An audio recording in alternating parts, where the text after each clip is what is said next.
अपने YouTube channel Amit sir GK में।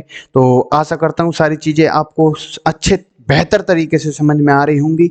ठीक है, मैं चैप्टर वाइज चैप्टर आपको इसलिए क्वेश्चन लगा कर दे रहा हूँ ताकि आपको जो सैटरडे संडे जब मैं क्वेश्चन कराऊँ उनमें भी बेहतर तरीके से आपको समझ में आ सके और अच्छे तरीके से आप क्वेश्चनों को लगा सके, उनके प्रश्नों को उत्तर दे सको। ठीक है, इसलिए मैंने क्वेश्चन भी डाले हैं और वो एमसीक्यू वहाँ पर करवाता हूँ मैं। ठीक है, ये सारे क्वेश्चन आपको एक दिन में जब एग्जाम होंगे उन सभी में मैं आपको दिखा दूंगा। ठीक है, तो सीधा चलते हैं अपनी स्लाइड पर, जो कि मोस्ट इंपॉर्टेंट चैप्टर चलेगा आज। सिविक्स का मतलब पॉलिटी का धर्मनिरपेक्षता। धर्मनिरपेक्षता क्या चीज है, हमारे भारत में धर्मनिरपेक्षता की जरूरत क्यों पड़ी, या क्या क्या चीज है ये धर्मनिरपेक्षता। ठीक है, ये है क्या चीज। सेकुलरिज्म सेकुलरिज्म नाम सुनते रहते हो ना आप, ये चीज आज मैं आपके दिमाग से माइंड से क्लियर कर दूंगा कि है क्या चीज ये। ठीक है मेरे भाई, तो सीधा आपके सामने सामने स्लाइड है ही। ठीक है, तो आज हम कंटेंट में पढ़ेंगे आपके, ये रफ कर लेना, धर्मनिरपेक्षता। धर्मनिरपेक्षता के महत्व को जानेंगे, इंपॉर्टेंस जानेंगे इसकी, भारतीय धर्मनिरपेक्षता के बारे में जानेंगे और अदर देश से रिलेटेड करते हुए जानेंगे। ठीक है, कौन कौन से देशों में क्या क्या चीजें आपके सामने उनसे कंपेयर करके मैं बताता चलूंगा आपको। ठीक है, कि धर्मनिरपेक्षता है क्या चीज।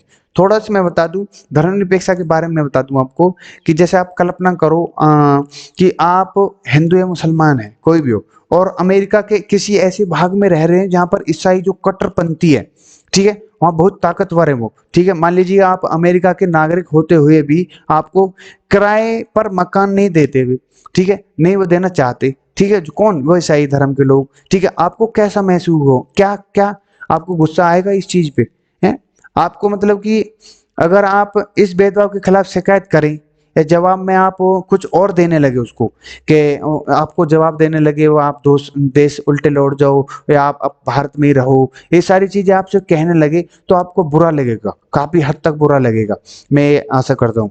और आपके पास में गुस्से के दो रूप होंगे, एक तो होगा कि आपके देश में रह रहे जो ईसाई धर्म हो उनको साथ भी ऐसा बर्ताव किया जाए। दूसरा मतलब क्या होता है इसका, फिर या आपकी राय होनी चाहिए कि सबको इंसाफ मिलना चाहिए, एक बराबर होना चाहिए। ठीक है, इस सोच के आधार पर आप संघर्ष का रास्ता अपना सकते हो, या मतलब कि आवाज उठा सकते हो। ठीक है, धर्म और आस्था के आधार पर किसी के साथ भेदभाव नहीं होना चाहिए, किसी भी प्रकार से नहीं होना चाहिए, ये सारी चीजें इंपॉर्टेंट है। यह सोच इस मान्यता पर आधारित होती है कि धर्म से संबंधित किसी भी तरह का वर्चस्व खत्म होना चाहिए वहां से। ठीक है, यही धर्मनिरपेक्षता का मूल मंत्र होता है। ठीक है, कि एक समान सभी को समझा जाए और हमें अच्छे तरीके से रूल रेगुलेशन में डिसिप्लिन में होकर एक आवाज उठानी चाहिए। ठीक है, हमें बदलाव बदलाव के भावना नहीं लेनी चाहिए कि हमें बदला लेना है, ये सारी चीजें ये खिलाफ है सब चीज के। ठीक है, ये एक धर्मनिरपेक्षता है। थोड़ा सा मैंने आपको समझाया है कि धर्मनिरपेक्षता का मतलब क्या होता है। ठीक है, आशा करता हूँ समझ में आ गई होगी धर्मनिरपेक्षता के बारे में कि होता क्या है। और थोड़ा बता देता हूँ मैं, जो कि अब चलते हैं हम धर्मनिरपेक्षता के बारे में अच्छे तरीके से पढ़ते हैं।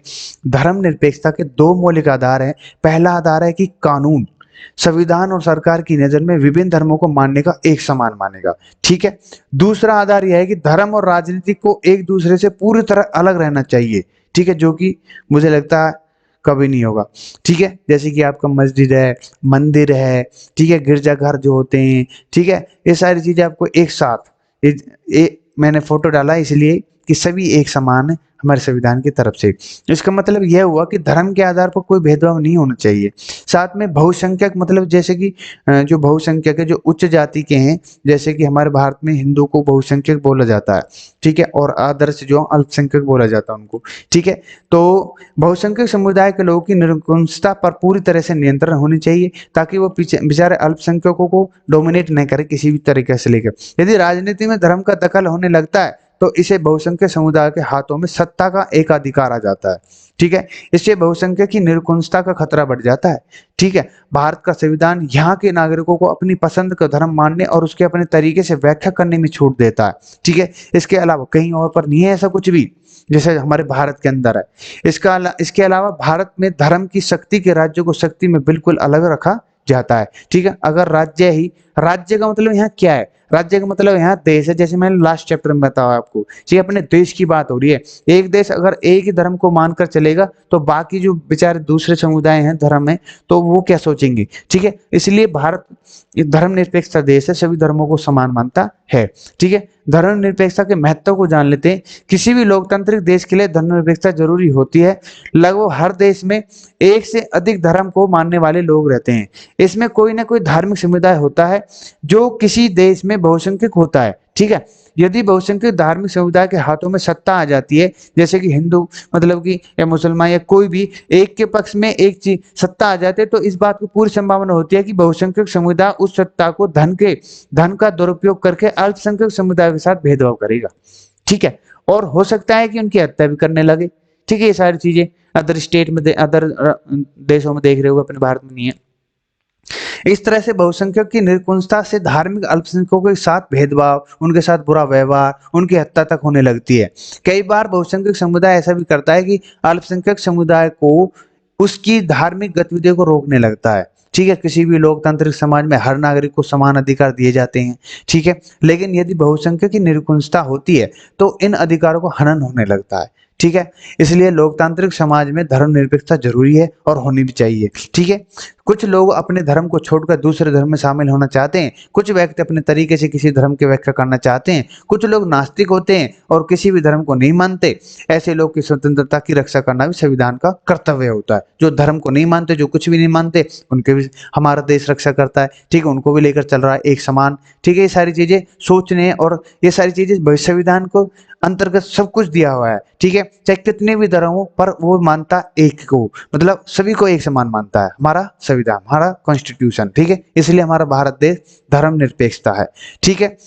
नेक्स्ट पढ़ते हैं, भारतीय धर्मनिरपेक्षता क्या है। छोटा सा चैप्टर, बिल्कुल माइंड में क्लियर कर दूंगा आपको कि क्या चीज है सेक्युलरिज्म। भारत के संविधान में यह बताया गया है कि भारत एक धर्मनिरपेक्ष देश है। ये इंपोर्टेंट है, पूछ लेगा क्वेश्चन, भारत कैसा देश है। संविधान के अनुसार एक धर्मनिरपेक्ष देश नीचे दिए उद्देश्य पढ़ लेते हैं। कोई भी धर्म किसी अन्य धर्म के हावी नहीं होगा, ठीक है। ये इंपोर्टेंट है, जैसे कि ज्यादातर होने लगता है, एक दूसरे में लड़ाई बाजने लगती है। किसी एक धर्म के कुछ सदस्य अपने ही धर्म के कुछ अन्य सदस्यों को भी हावी हो सकते हैं। जैसे कि एग्जांपल दूं, कोई कोई भी धर्म है तो वो अपने ही धर्म को डोमिनेट करने लगे, अपने ही धर्म के जातियों को, जो नीचे जाति हैं उनको डोमिनेट करने लगते हैं, ठीक है। किसी भी तरीके से लगा लो आप, ठीक है।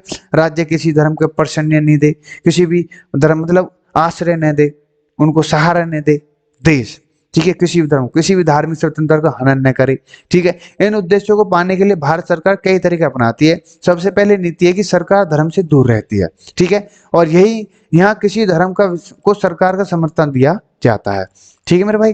अब सरकारी संस्था, कोर्ट है, पुलिस स्टेशन है, सरकारी स्कूल है, दफ्तर आदि किसी भी विशेष धर्म को प्रचार प्रसार का काम करने में अपेक्षा नहीं की जा सकती, ठीक है। दूसरी नीति के तहत है कि सरकार किसी भी धार्मिक मामले में हस्तक्षेप नहीं करती है। ये इंपॉर्टेंट चीजें हैं, ये संविधान में लिखी पड़ी हैं जो मैं आपको बता रहा हूँ। हालांकि इस नियम के कुछ अपवाद भी होते हैं, जो कि ऐसे भारत में धार्मिक दबदबे से बचने के लिए संविधान ने कई नियम बनाए हैं, लेकिन फिर भी भारत के लोगों के धार्मिक अधिकारों को हनन होता है। एक धर्म के लोग अक्सर दूसरे धर्म के लोगों से लड़ते हैं। कई बार क्या होता है, कई बार एक ही धर्म के दो लोग अलग अलग समूह के बीच में झगड़ते रहते हैं, एक ही धर्म के। इस तरह के झगड़ों को नियंत्रण से बाहर होने से बचाने के संविधान को कुछ सिस्टम जरूरत होती है। शायद इन्हीं कानून की वजह से समुदाय के बीच होने वाले अधिकतर झगड़े कोई भयानक रूप नहीं ले पाते। किसके कारण? इसी के कारण, कानून के कारण या संविधान के कारण से। ये मोस्ट इंपोर्टेंट चीजें हैं, समझने योग्य चीजें हैं। आपके दिमाग से सारी चीजें क्लियर हो चुकी होंगी कि संविधान हमारा किस किस नजरिए से देखता है, सभी धर्मों को, सभी समुदायों को, सभी जाति, सभी चीज को, ठीक है, एक तरफा एक समान मानता है हमारा संविधान, हमारा देश, ठीक है। नेक्स्ट, अब एक इंपॉर्टेंट है, फ्रांस की बात पढ़ लेते हैं। ये दी हुई थी एनसीईआरटी में, मैंने थोड़ा डाल दिया है। 2004 में क्या हुआ था कि कुछ जैसे वहां पर कई अन्य धर्म थे, ठीक है, वहां पर, और स्टूडेंट पढ़ रहे थे, ठीक है। उन स्टूडेंट को क्या कमेंट दिए उन्होंने, फ्रांस की सरकार ने, फ्रांस ने सरकारी स्कूलों में छात्र और शिक्षकों को किसी भी तरह के धार्मिक चिन्ह को पहनने पर पाबंदी लगाने का कानून बनाया था, ठीक है। यह कानून 2 सितंबर 2004 से लागू किया था। 1960-62 में फ्रांस के मजदूरों की कमी आ गई थी। ये कमी क्या का मतलब, ये वैसी डाली मैंने कि उस समय जब ये अन्य धार्मिक के जो लोग थे, तो फ्रांस में जब मजदूरी की कमी पड़ गई तो ये आ गए थे, इनकी जरूरत थी, तो इनको बुला लिया दिया गया था। उसी कारणवश यहाँ रहने लगे, वो अपनी कॉलोनी में बस गए, ठीक है। फिर अब फ्रांस उस समय तो विरोध में नहीं था कि कोई भी धर्म के आ जाओ और रहने लगो, जब तो ये कोई दिक्कत नहीं थी। पर लेकिन जब सहज इनकी भी संख्या बढ़ने लगी, फिर ये इनके बच्चे पढ़ने लगे स्कूलों में, ठीक है, तो वे अपने धर्म को, जैसे किसी टोपी पहनना है, कुछ पहन कर जाना, कुछ भी चीजें जो चिन्ह, जो धार्मिक चिन्ह लगा कर जाना, ये सारी चीजें उनको बैन लगा दिया गया। कब? 2004 में। तो ये एक छोटा सा टॉपिक था, ऐसा नहीं करना चाहिए। और इस फ्रांस के कुछ ऐसे भी देश हैं जहाँ से ये लोग आए थे, वो भी इम्पोर्टेंट है, पूछ लेगा क्वेश्चन, कौन कहाँ कहाँ से क्वेश्चन मजदूर वर्ग को लाया गया था, ठीक है। यहाँ वो मैंने डाला नहीं है, तो आपके लिए इम्पोर्टेंट हो जाता है कि 2004 की बात है, 2 सितंबर 2004 में लागू हुआ था, ठीक है। पूछ लेगा क्वेश्चन में, एक क्वेश्चन आया हुआ है तो मैंने डाल दिया, टॉपिक भी आपके सामने रख दिया है, ठीक है। फर्स्ट क्वेश्चन पढ़ लेते हैं। भारतीय संविधान के किस अनुच्छेद में अस्पृश्यता, अनटचेबल की समाप्ति का प्रावधान है? जब आर्टिकल चलेंगे प्रॉपर तरीके से हर चीज को मैं समझाता चलूंगा। ये आर्टिकल 17 है, ठीक है। हमारा राष्ट्रीय पर्व कौन सा है? हमारा राष्ट्रीय 26 जनवरी, 15 अगस्त, 2 अक्टूबर, सभी हैं, ठीक है। भारतीय धर्मनिरपेक्ष क्या है? एक धार्मिक समुदाय दूसरे समुदाय को न दबाए, बिल्कुल। कुछ लोग अपने ही धर्म के अन्य लोगों को न दबाए, बिल्कुल, ठीक है। राज्य लोगों की धार्मिक स्वतंत्रता नहीं छीनेगा, उपरोक्त सभी। D is the right answer हो जाता है, ठीक है। भारतीय संविधान ने किस पर पाबंदी लगाई है? अछूत पर, मौलिक अधिकारों पर, जातिवाद पर, या धार्मिक? तो अछूत पर, ठीक है, ये ए इज द राइट आंसर है, ठीक है। ये सारी चीजें इन पर पाबंदी नहीं है तो सही, पर लेकिन उस तरीके की जो अछूत पर लगा दी, अस्पृश्यता पर। अमेरिका की वफादारी शपथ में क्या शब्द आते हैं? ईश्वर की छत्र छाया में रहना, भगवान की कृपा, ईश्वर की प्रार्थना, ईश्वर का ध्यान। तो छत्र छाया इज द राइट आंसर हो जाता है। अमेरिका की वफादारी की शपथ है। कौन धर्म के मामले में हस्तक्षेप कर सकता है? राज्य सरकारी, स्कूल, न्यायालय, कोई नहीं। तो कौन करेगा? कौन धर्म के मामलों में हस्तक्षेप करेगा? तो सरकारी, राज्य सरकारी का मतलब देश की सरकार, ठीक है मेरे भाई। ए इज द राइट आंसर हो जाता है इसका। नेक्स्ट क्वेश्चन आपके सामने। फरवरी 2004 में फ्रांस में किस प्रकार का कानून बनाया गया है? कोई भी विद्यार्थी इस्लामी बुर्का डालकर स्कूल नहीं आएगा, ये जो मैंने बताया ना आपको, पहुंची टोपी नहीं डालेगा, धार्मिक प्रतीकों का धारण नहीं करेगा, उपरोक्त सभी, ये सभी चीजों पर बैन लगा दिया था फ्रांस की सरकार ने, ठीक है। सन 1960 के दशक में फ्रांस में किन की कमी हो गई थी? तो मजदूरों की कमी हो गई थी, जैसे मैंने आपको बताया था, ठीक है। तो फ्रांस के उपनिवेश देशों का नाम है, ये अल्जीरिया है, ट्यूनीशिया है, मोरक्को। मैंने सभी दे दिया आपको, थोड़ा सा टॉपिक था, मैंने वो समझा दिया आपको, क्लियर हो चुका होगा फ्रांस का भी ये सिस्टम, ठीक है।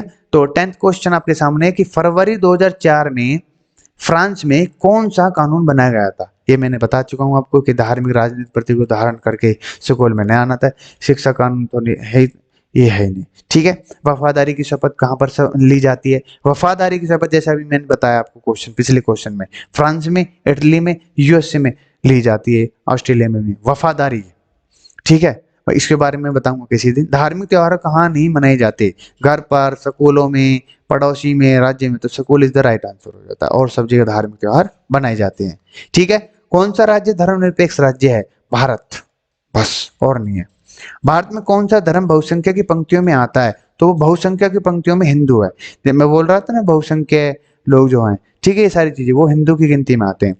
भारत सरकार धार्मिक मामलों में हस्तक्षेप कर सकती है? हाँ, नहीं, भागते, पक्का नहीं। तो भारत सरकार धार्मिक मामलों में हस्तक्षेप कर सकती है, भारत सरकार की बात हुई यहाँ पर, ठीक है। तो ये इंपॉर्टेंट हो जाती है, सारी चीजें आपके सामने जो भी थी मैंने दी हैं, मोस्ट इंपॉर्टेंट है। टॉपिक भी बहुत अच्छा था और क्लास भी बहुत अच्छी हुई है, और आशा करता हूँ सारी चीजें आपको समझ में आ गई। तो इसी के साथ मैं विदा लेने चाहता हूँ आपको, ठीक है। नमस्ते, राम राम, जय हिंद, जय भारत।